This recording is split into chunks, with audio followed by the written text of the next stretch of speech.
All right, so today we're diving into some pretty serious legal waters, Yeah. You sent over some excerpts from the Supreme Court's Dobbs decision, Hmm. the one that overturned Roe v. Wade. Right. And wow, this is a dense read. It is. So many twists and turns, so much legal jargon. Yeah.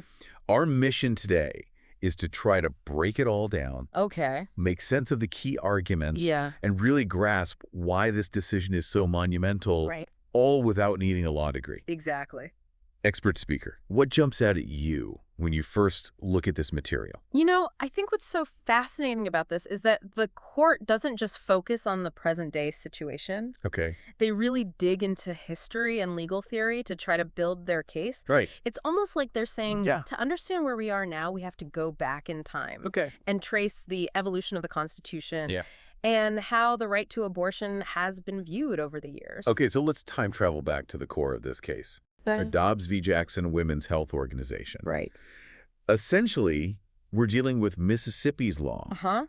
that banned most abortions after 15 weeks of pregnancy. Right. And the million-dollar question was, did this law clash with the Constitution? Exactly. And Mississippi's argument boils down to this. Okay. Nowhere in the Constitution Yeah. does it explicitly guarantee a right to abortion. Okay. They're saying it's not spelled out. Right. So it shouldn't be a federal issue. Yeah. It should be up to each state to decide. They didn't stop there, though. They do not. They also presented specific arguments about fetal development Yes. at 15 weeks. They even referred to the fetus as an unborn human being at that stage. Absolutely. The Mississippi legislature made some very pointed claims, Okay. stating that by 15 weeks, an unborn human being has already taken on a distinctly human form. Okay. They went as far as to argue that abortion procedures performed after 15 weeks are barbaric, dangerous, and even demeaning to the medical profession. Wow. Strong words. Yeah. Okay, so that sets the scene. Mm-hmm. Now, how did the Supreme Court, the ultimate legal authority, Yes. respond to this? Well, in a truly landmark decision, Yeah. the court ultimately sided with Mississippi. Yeah. Overturning Roe v. Wade and Planned Parenthood v. Casey decisions that had been the foundation for abortion rights for decades. Oh, this is where my head starts spinning a little bit. Yeah. How did they justify such a massive shift in legal precedent? Right. It's like they rewrote the rule book. It is multifaceted. Yeah. But a core piece of the court's reasoning is the argument that there's no specific right to abortion explicitly written in the Constitution, Okay. nor is it implicitly suggested anywhere. So they're saying that just because the Constitution doesn't say abortion outright, Right. it's not a protected right. That's the gist of it. Okay. And to back this up, Yep. they go deep, like really deep into legal history. Okay. Their argument is that abortion was already widely criminalized in most states by 1868, Great. the same year the 14th Amendment was ratified. Right. And the 14th Amendment was crucial It was. because that's where the right to abortion had previously been grounded. Exactly. Okay. And get this, they cite legal giants from history like Bracton, Koch, Hale, and Blackstone Well, to support their point. wow. Name-dropping legal rock stars from centuries ago. I know. So it sounds like the court was trying to say this isn't some new radical idea. Right. The way we've understood the law throughout history has viewed abortion as a crime. Precisely. They're anchoring their decision Yeah. in a historical interpretation of legal thought. Okay. And this is where it gets even more nuanced. Okay. They also take aim at the viability standard. Right. That was central to the Roe decision. Roe v. Wade stated that states couldn't ban abortion before fetal viability, which is the point at which a fetus can survive outside the womb. Exactly. Okay. But the Dobbs court had a major issue with that. All right. They argued that viability is a slippery concept. Okay. It's not just about how developed the fetus is. Uh-huh. It also depends on medical advancements and the quality of care available. Okay. So they essentially said that relying solely on viability was too arbitrary and inconsistent. So they saw Roe's reliance on viability as legally shaky ground. Yes. Okay. Yeah. It's like they're saying, hey, viability is a moving target. That's a great way to put it. And they had another legal bone to pick Okay. with word legacy. Yeah. the undue burden test. Okay. This test was established in the Planned Parenthood v. Casey decision. Okay, time for a legal jargon decoder ring. Yes. For those of us who aren't lawyers, Right. remind us what the undue burden test was all about. Think of it like this. Okay. Imagine you're running a race. Okay. And someone puts a bunch of obstacles in your way. Some obstacles are fair game, part of the challenge. Right. But others are deliberately designed to make you trip and fail. Yeah. The undue burden test was meant to figure out if an abortion restriction was a fair obstacle or a deliberate trip-up. Okay. Did the law create a substantial obstacle in the path of someone seeking an abortion? Right. If so, it was considered an undue burden Yeah. and therefore unconstitutional. So the Dobbs court basically said, see y'all later, to the undue burden test too. Yep, they found it too vague and unworkable. Okay. Too much gray area. Right. Too open to interpretation. Yeah. They argued that it resulted in inconsistent rulings and muddied the legal waters, so to speak. It's like they're dismantling Roe and Casey piece by piece with this decision. It is. What's the overarching message they're sending here? Essentially, they're saying the Right. Constitution doesn't flat out protect abortion. Right. If we look back at history, it's been widely treated as a crime. And the legal tests we've been using are too wishy-washy and lead to confusion. Right. Therefore, it's not the court's place to make this decision. So they're saying, hands off Supreme Court. Exactly. Let the states handle it. They conclude that the issue of abortion should be decided by the people through their elected representatives. Okay. Basically returning the power to the states Right. the way things were before Roe v. Wade. Okay, so that's a huge shift in power from the courts back to the states. Yeah, This is heavy stuff. it is. Now, before we wrap up this part of our deep dive, Okay. there were some fascinating concurring and dissenting opinions Right. in the Dobbs decision. Yes. Let's start with Justice Thomas's concurrence. Okay. His take was pretty eyebrow-raising. Yes. Justice Thomas, while agreeing with the majority's decision to overturn Roe, Yeah. went a step further. Hold on. Further than overturning Roe? I know. How is that even possible? He believes that the court should go back and reconsider all precedents based on substantive due process. Whoa. Legal jargon alert. I know. Substantive due process. What in the world does that even mean? Let me break it down for you. Okay. Substantive due process is the idea that the Constitution protects certain fundamental rights, Okay. even if they're not explicitly spelled out. Okay. Think of it like an invisible shield protecting rights that are implied, not directly stated. Okay. The right to privacy, for example, Right. which was a cornerstone of the Roe decision, Right. is considered a substantive due process right. Got it. So Justice Thomas is suggesting that the court should re-examine a whole bunch of rights Yeah, that have been recognized under the Constitution, not just abortion. that seems to be his point, yes. And he specifically calls out precedents on contraception and same-sex marriage Right. as examples. Whoa, that opens up a whole other can of worms. Right. Is he saying that if the court is willing to overturn Roe Yeah. based on this historical look at the Constitution, Mm-hmm. other rights based on similar reasoning could be on the chopping block too? That appears to be his concern. Okay. He's advocating for a more limited view of the court's power to recognize rights Yeah. that aren't explicitly listed in the Constitution. He's advocating for a more limited view of the court's power to recognize rights that aren't explicitly listed in the Constitution. Okay, so the ripple effects from Dobbs could extend way beyond abortion. Right. That's a sobering thought. Yeah. Let's move on to Justice Kavanaugh's concurrence. Okay. How did his perspective differ? Well, Justice Kavanaugh, also in agreement with the majority, Yeah. emphasized that the Constitution itself doesn't take a stance on abortion. Okay. It's neither pro-choice nor pro-life, according to his interpretation. Interesting. So if the Constitution is neutral, who gets to decide? In his view, it goes back to the states. They should have the power to craft their own abortion laws. Okay. However, he did raise an interesting point about the right to interstate travel. Okay, now that sounds intriguing. Yeah. How does interstate travel fit into all of this? Justice Kavanaugh believes that the right to travel between states Uh-huh. would prevent any state from barring its residents from seeking abortions in states where it's legal. So a state couldn't say, you live here, so you can't go get an abortion somewhere else. Right. It's like trying to build a legal wall around abortion access.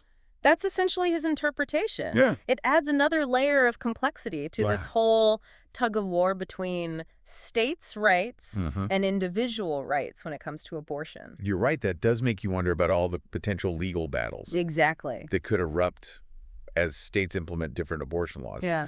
Okay, let's not forget Chief Justice Roberts. Right. He seemed to be navigating a slightly different path. All right. Yes. Chief Justice Roberts actually agreed with the outcome of the case, Okay. that Mississippi's 15-week ban was constitutional, but he didn't want to go as far as completely overturning Roe and Casey. So is he searching for a middle ground? Yeah. A compromise of sorts? Kind of, yeah.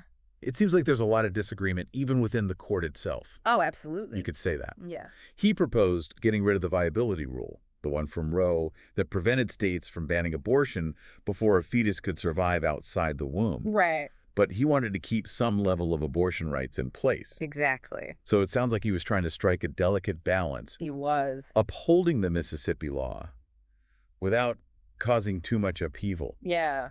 by completely erasing decades of legal precedent. That's a fair assessment. He seemed to favor a narrower ruling, Right. a less dramatic shift in the legal landscape. Yeah. It's like he was saying, let's take a step back, not a giant leap. So we have this spectrum of opinions, even among the justices. We do. Some pushing for more radical change, others urging caution. Right. And then, of course, we have the dissenting opinion, Yeah, which presented a strong counterargument to the majority's ruling. absolutely. The dissent is crucial. Right. Because it gives voice to those who believe Roe and Casey were correctly decided in the first place. Okay. Their main argument hinges on the idea that the right to abortion is fundamentally rooted in the 14th Amendment's protection of liberty. Which directly clashes with the majority's stance that the Constitution doesn't implicitly guarantee that right. Exactly. What else did the dissent emphasize? They launched a pretty strong critique of the majority's historical analysis. Okay. They argue that the Constitution's meaning isn't frozen in time. Right. It evolves along with society. Okay. They even pointed out that back in 1868, when the 14th Amendment was ratified, women weren't even considered to have the same rights as men. Right. So trying to use the views from that era to decide a case about women's rights today is, in their view, flawed. That's a powerful point. It gets to the heart of how we interpret the Constitution in the 21st century. Yes. Do we cling rigidly to the past? Right. Or do we acknowledge that our understanding of rights has progressed? Exactly. It's a debate that transcends the issue of abortion. Yeah. It touches on the very core of constitutional law and how it adapts to a changing world. Okay, so the dissent is pushing back against this strict originalist interpretation of the Constitution, They are. arguing that it's too narrow and doesn't account for societal progress. Yes. What other concerns did they raise? Well, they expressed deep concern about the real-world consequences of overturning Roe, particularly for women who don't have the financial resources to travel to other states for abortions or navigate legal hurdles. Yes, access to safe abortion was a huge part of the debate leading up to this decision. It was. Many people were worried about the impact on women in states where abortion would become illegal or severely restricted. Right. What was the dissent's take on that? They basically accused the majority of ignoring the very real ways women rely on the right to abortion when making important life choices. Things like education, careers, relationships, family planning. So they're bringing in the human element. They are. Emphasizing that this isn't just some abstract legal debate, but something that will have tangible, life-altering consequences for millions of women. Precisely. And they go on to connect the right to abortion to other fundamental rights, warning that those rights could be in jeopardy if the court continues down this path of overturning long-standing precedents. Now, remind us which other rights they're talking about. Sure. Because if Roe can be overturned, what else is on the table? They specifically mention contraception and same-sex marriage, pointing out that these rights also rely on a similar legal foundation as the right to abortion. Yeah. This idea of a right to privacy and personal autonomy that's implied in the Constitution, even though it's not explicitly stated. So their argument is that if Roe falls, other rights resting on the same legal reasoning could be vulnerable as well. It's like a domino effect. That's their warning, and it raises a crucial question. If the court is willing to reinterpret one part of the Constitution based on this historical approach, what's stopping them from reinterpreting other parts? And that's a chilling thought for many people. It is. It feels like the Dobbs decision has opened up a whole new chapter in the debate about constitutional rights and how much power the court has to shape them. You've hit the nail on the head. Yeah. The Dobbs decision is about so much more than just abortion. It's about the future of constitutional law and how we interpret our founding document in a world that's constantly evolving. This deep dive has definitely shed some light on the legal maze surrounding Dobbs. Good. But I have to say, this legal jargon can be pretty overwhelming at times. I know. I mean, substantive due process. Try saying that 5 times fast. I know what you mean. But, sometimes the most complex legal terms are actually trying to express pretty simple ideas. Right. Substantive due process might sound like a mouthful, but it's essentially about making sure the government doesn't overstep its boundaries and infringe on those fundamental rights that are vital to our freedom, even if they're not spelled out word for word in the Constitution. Okay, that makes sense. Yeah. It's like those unwritten rules we all know but aren't formally documented. Right, exactly. So when it comes to something like substantive due process, it's about reading between the lines of the Constitution. It is. And understanding the spirit of the law. Yeah. Not just the letter of the law. Exactly. It's about recognizing that our understanding of rights can evolve. Okay. And the Constitution needs to be flexible enough to adapt to those changes. It's like the Constitution is a living document, not a dusty old relic locked away in a museum. That's a great analogy. Thanks. It reminds me of something Justice Kagan said in her dissent. Okay. She argued that the Constitution does not freeze for all time the original view of what those rights guarantee. It is instead a constitution intended to endure for ages to come and consequently to be adapted to the various crises of human affairs. Wow. That's beautifully put. It is. Intended to endure for ages to come. It really drives home the point that the Constitution needs to be relevant to our lives today, and not just a reflection of the past. And that's why cases like Dobbs are so important. They force us to grapple with these fundamental questions about how we interpret the Constitution, what rights it protects, and how those rights evolve over time. All right, before we wrap things up, let's touch on one more key aspect of the Dobbs decision. The majority opinion heavily relied on historical analysis. They did. Going all the way back to English common law to argue that abortion was historically criminalized. Yes. This historical deep dive was a core part of their justification for overturning Roe. Okay. They cited legal scholars and cases from centuries ago to support their claim that abortion has long been considered a crime. But wasn't there pushback against this historical approach? There was. I seem to recall the dissent taking issue with the majority's interpretation of history. Absolutely. The dissent argued that the majority cherry-picked historical examples to fit their narrative and ignored evidence that contradicted their view. They also pointed out that societal norms and understandings of women's rights have changed dramatically since the 17th and 18th centuries. So relying on those historical views to decide a case in the 21st century is problematic, to say the least. It's almost like 2 different versions of history are clashing in this decision. That's a great way to put it. It highlights the inherent subjectivity involved in interpreting history. Whose voices get heard, whose perspectives are privileged. These are crucial questions, especially when using history to justify legal decisions that have such profound impacts on people's lives. It's like a legal battle being waged across time. Yes. With both sides digging through the archives to find ammunition for their arguments. Exactly. And it reminds us that history isn't just about dates and facts. It's about interpretation, context, and perspective. Absolutely. Okay, I think we've covered a lot of ground here. We have. We've explored the core arguments, the dissenting opinions, the historical context, and even tackled some legal jargon along the way. We did. Expert speaker, any final takeaways for our listeners before we wrap up this deep dive? Sure. What should they be thinking about after we sign off? Well, the legal and social implications of Dobbs are still unfolding.